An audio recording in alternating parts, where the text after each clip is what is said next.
On tonight's episode of the Bore You to Sleep podcast, we're going to be reading from Anne of Green Gables by Lucy Maud Montgomery. The book is written for people of all ages and is considered a classic, originally published in the early 1900s.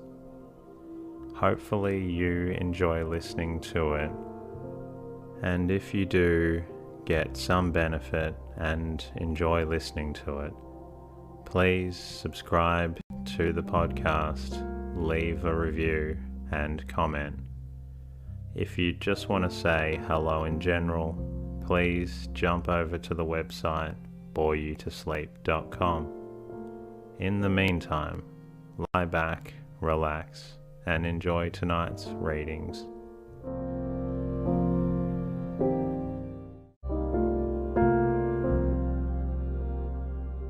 Anne of Green Gables, Chapter 1. Mrs. Rachel Lynde is surprised. Mrs. Rachel Lynde lived just where the Avonlea main road dipped down into a little hollow, fringed with alders and ladies' eardrops, and traversed by a brook that had its source away back in the woods of the old Cuthbert place. It was reputed to be an intricate, headlong brook in its earlier course through those woods, with dark secrets of pool and cascade, but by the time it reached Lynn's Hollow, it was a quiet, well-conducted little stream, for not even a brook could run past Mrs. Rachel Lynde's door without due regard for decency and decorum. It probably was conscious that Mrs. Rachel was sitting at her window, keeping a sharp eye on everything that passed, from brooks and children up, and that if she noticed anything odd or out of place, she would never rest until she had ferreted out the whys and wherefores thereof. There are plenty of people in Avonlea and out of it who can attend closely to their neighbour's business by dint of neglecting their own. But Mrs. Rachel Lynde was one of those capable creatures who can manage their own concerns and those of other folks into the bargain. She was a notable housewife. Her work was always done and well done. She ran the sewing circle, helped run the Sunday school, and was the strongest prop of the Church Aid Society and Foreign Missions Auxiliary. Yet with all this, Mrs. Rachel found abundant time to sit for hours at her kitchen window, knitting cotton warp quilts. She had knitted 16 of them, as Avonlea housekeepers were wont to tell in awed voices, and keeping a sharp eye on the main road that crossed the hollow and wound up the steep red hill beyond. Since Avonlea occupied a little triangular peninsula jutting out into the Gulf of St. Lawrence, with water on two sides of it, anybody who went out of it or into it had to pass over that hill road and so run the unseen gauntlet of Mrs. Rachel's all-seeing eye. She was sitting there one afternoon in early June. The sun was coming in at the window, warm and bright. The orchid on the slope below the house was in a bridal flush of pinky white bloom, hummed over by a myriad of bees. Thomas Lind, a meek little man whom Avonlea people called Rachel Lind's husband, was sowing his late turnip seed on the hill field beyond the barn, and Matthew Cuthbert ought to have been sowing his on the big red brook field away over by Green Gables. Mrs. Rachel knew that he ought because she had heard him tell Peter Morrison the evening before in William J. Blair's store over at Carmody that he meant to sow his turnip seed the next afternoon. Peter had asked him, of course, for Matthew Cuthbert had never been known to volunteer information about anything in his whole life. And yet here was Matthew Cuthbert at 3:30 on the afternoon of a busy day, placidly driving over the hollow and up the hill. Moreover, he wore a white collar and his best suit of clothes, which was plain proof that he was going out of Avonlea. And he had the buggy and the sorrel mare, which betokened that he was going a considerable distance. Now, where was Matthew Cuthbert going, and why was he going there? Had it been any other man in Avonlea, Mrs. Rachel, deftly putting this and that together, might have given a pretty good guess as to both questions. But Matthew so rarely went from home that it must be something pressing and unusual which was taking him. He was the shyest man alive, and hated to have to go among strangers or to any place where he might have to talk. Matthew dressed up with a white collar and driving in a buggy was something that didn't happen often. Mrs. Rachel, ponder as she might, could make nothing of it, and her afternoon's enjoyment was spoiled. I'll just step over to the Green Gables after tea and find out from Marilla where he's gone and why, the worthy woman finally concluded. He doesn't generally go to town this time of year, and he never visits. If he'd run out of turnip seed, he wouldn't dress up and take the buggy to go for more. He wasn't driving fast enough to be going for a doctor, yet something must have happened since last night to start him off. I'm clean puzzled, that's what, and I won't know a minute's peace of mind or conscience until I know what has taken Matthew Cuthbert out of Avonlea today. Accordingly, after tea, Mrs. Rachel set out. She had not far to go. The big, rambling, orchid-embowered house where the Cuthberts lived was a scant quarter of a mile up the road from Lynn's Hollow.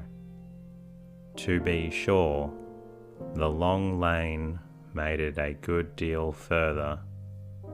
Matthew Cuthbert's father, as shy and silent as his son after him, had got as far away as he possibly could from his fellow men without actually retreating into the woods when he founded his homestead. Green Gables was built at the furthest edge of his cleared land, and there it was to this day, barely visible from the main road along which all the other Avonlea houses was so sociably situated. Mrs. Rachel Lynde did not call living in such a place living at all. It's just staying, that's what, she said as she stepped along the deep-rutted, glassy lane bordered with wild rose bushes. It's no wonder Matthew and Marilla are both a little odd, living away back here by themselves. Trees aren't much company, though dear knows, if they were there'd be enough of them.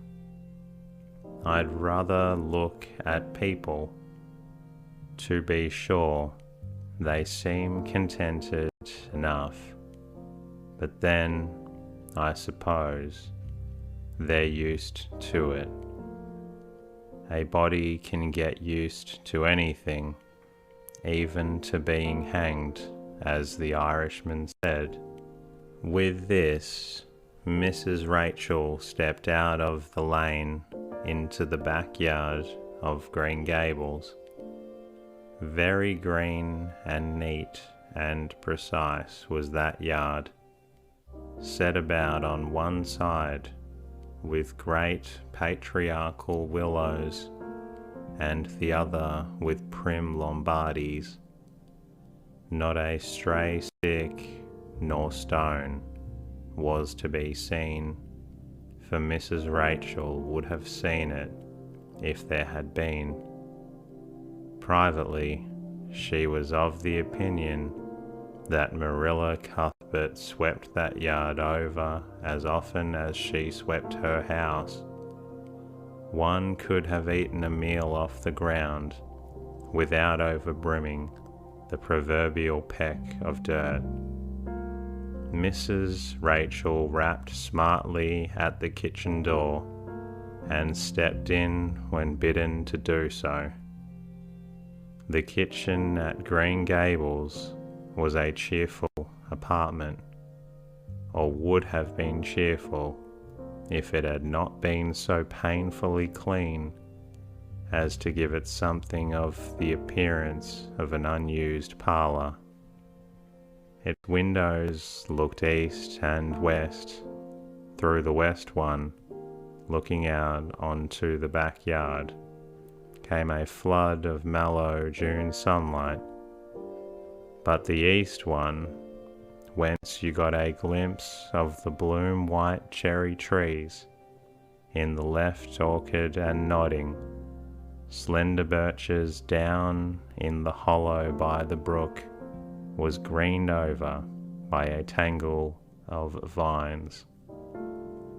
Here sat Marilla Cuthbert, when she sat at all, always slightly distrustful of sunshine, which seemed to her too dancing and irresponsible a thing for a world which was meant to be taken seriously.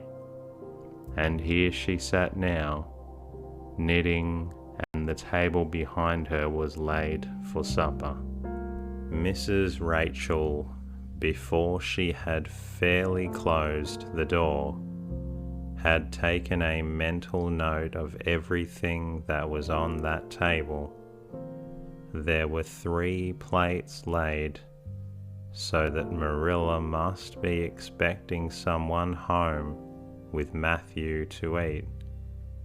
But the dishes were everyday dishes, and there was only crab-apple preserves and one kind of cake, so that the expected company could not be any particular company.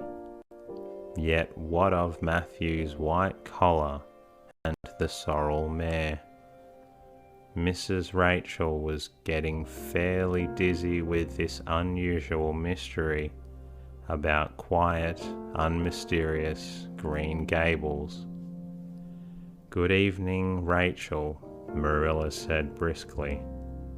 "This is a real fine evening, isn't it? Won't you sit down? How are all your folks?" Something that, for lack of any other name, might be called friendship existed, and always had existed, between Marilla Cuthbert and Mrs. Rachel, in spite of, or perhaps because of, their dissimilarity. Marilla was a tall, thin woman with angles and without curves. Her dark hair showed some grey streaks, and was always twisted up in a hard little knot, behind with 2 wire hairpins stuck aggressively through it. She looked like a woman of narrow experience and rigid conscience, which she was, but there was a saving something about her mouth which, if it had ever been so slightly developed, might have been considered indicative of a sense of humour. "We're all pretty well," said Mrs. Rachel. "I was kind of afraid you weren't, though, when I saw Matthew starting off today. I thought maybe he was going to the doctor's." Marilla's lips twitched understandingly. She had expected Mrs. Rachel up. She had known that the sight of Matthew jaunting off so unaccountably would be too much for her neighbour's curiosity. "Oh no, I'm quite well, although I had a bad headache yesterday," she said. "Matthew went to Bright River. We're getting a little boy from an orphan asylum in Nova Scotia, and he's coming on the train tonight." If Marilla had said that Matthew had gone to Bright River to meet a kangaroo from Australia, Mrs. Rachel could not have been more astonished. She was actually stricken dumb for 5 seconds. It was unsupposable that Marilla was making fun of her, but Mrs. Rachel almost forced to suppose it. "Are you in earnest, Marilla?" she demanded when voice returned to her. "Yes, of course," said Marilla, as if getting boys from orphan asylums in Nova Scotia were part of the usual spring work on any well-regulated Avonlea farm, instead of being an unheard of innovation. Mrs. Rachel felt that she had received a severe mental jolt. She thought in exclamation points, "A boy." Marilla and Matthew Cuthbert, of all people, adopting a boy from an orphan asylum. Well, the world was certainly turning upside down. She would be surprised at nothing after this. Nothing. "What on earth put such a notion into your head?" she demanded disapprovingly. This had been done without her advice being asked, and must perforce be disproved. "Well, we've been thinking about it for some time. All winter, in fact," returned Marilla. Mrs. Alexander Spencer was up here one day before Christmas, and she said she was going to get a little girl from the asylum over in Hopton in the spring. Her cousin lives there, and Mrs. Spencer has visited her and knows all about it. So Matthew and I have talked it over off and on ever since. We thought we'd get a boy. Matthew is getting up in years, you know. He's 60 and he isn't so spry as he once was. His heart troubles him a great deal, and you know how desperate hard it's got to be to get hired help. There's never anybody to be had but those stupid, half-grown little French boys. And as soon as you do get one, broke into your ways and taught something, he's up and off to the lobster canneries or the States. At first, Matthew suggested getting a homeboy, but I said no flat to that. They might be all right, I'm not saying they're not, but no London street people for me. I said, give me a native born at least.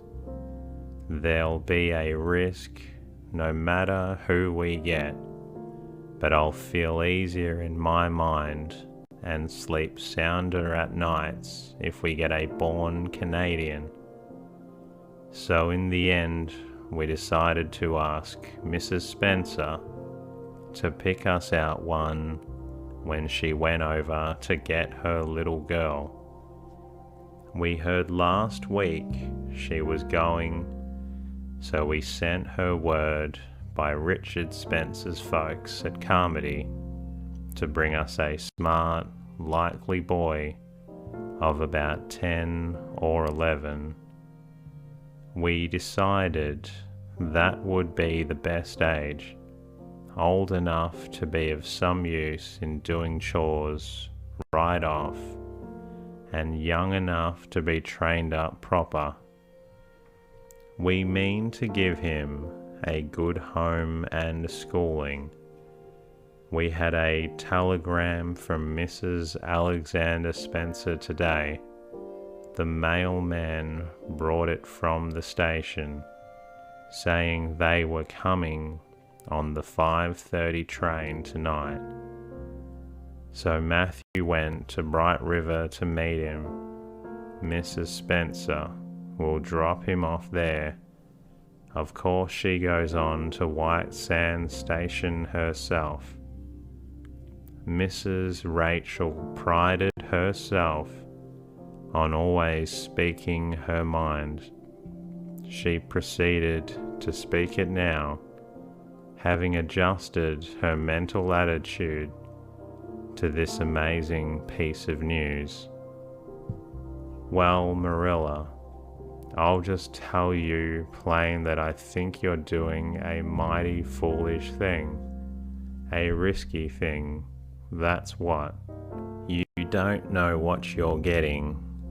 You're bringing a strange child into your house and home, and you don't know a single thing about him, nor what his disposition is like, nor what sort of parents he had, nor how he's likely to turn out. Why, it was only last week I read in the paper how a man and his wife up west of the island took a boy out of an orphan asylum, and he set fire to the house at night. Set it on purpose, Marilla, and nearly burnt them to a crisp in their beds. And I know another case where an adopted boy used to suck the eggs. They couldn't break him off it. If you had asked my advice, Marilla, in the matter which you didn't do, I'd have said for mercy's sake not to think of such a thing, that's what. This job's comforting seemed neither to offend nor to alarm Marilla. She knitted steadily on. And that concludes the readings from tonight's episode. Hopefully you're feeling a little sleepy, but if you're not, please jump onto another episode. In the meantime, good night.